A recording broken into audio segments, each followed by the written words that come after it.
At the beginning of this week's parasha of Chukat, we find the laws of the Parah Adumah, the quintessential chok, the mitzvah that we have that defies our ability to understand the reasoning.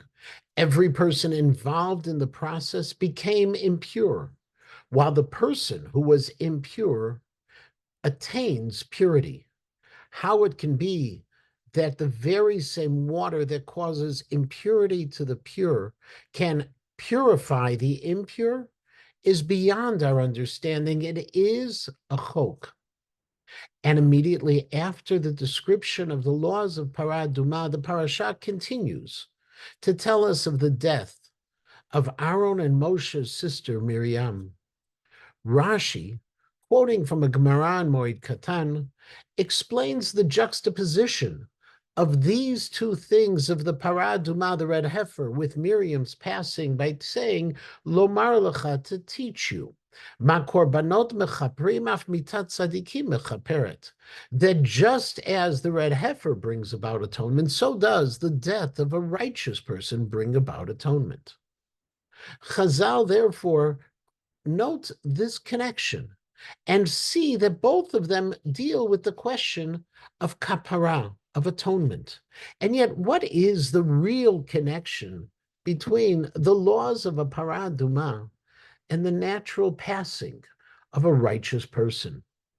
There is a brief but beautiful explanation that is offered in the works of the 19th century Hungarian Rosh Yeshiva Rabbi Eliezer Zusman Sofer in his homiletic work Meleach Toret.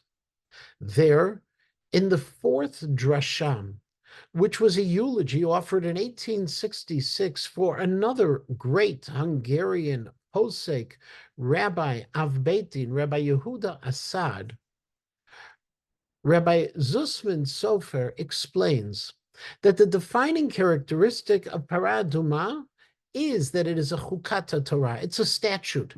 It is a mitzvah without any rational explanation that's accessible to the human mind.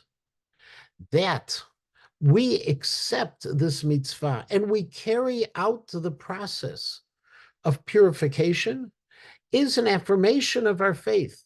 It proves that we trust in what HaKadosh Baruch Hu tells us, and we're ready to move forward as with this challenge to life, if this is what God wants from us.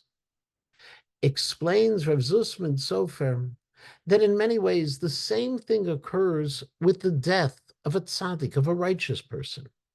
After all, death is only natural, and yet it is also a chok.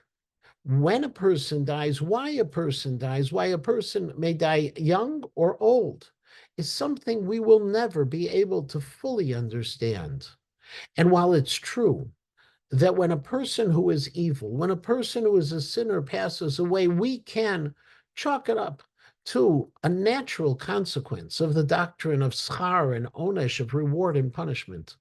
When it comes to the passing of a righteous person, that is something we can never fully understand.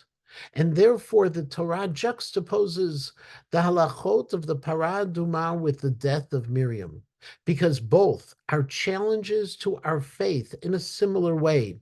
They're both things we can never fully understand, and they call upon us to reinforce our unwavering loyalty to Torah mitzvot, following the procedures of the Parah Adumah, and maintaining our faith even after the passing of a tzaddik. Both of them are things we can't fully understand, but both of them can bring about atonement if we are faithful, if we trust in God, and we understand that there are things we will not understand, and yet we will continue to follow faithfully His Torah, His commands, and maintain our belief.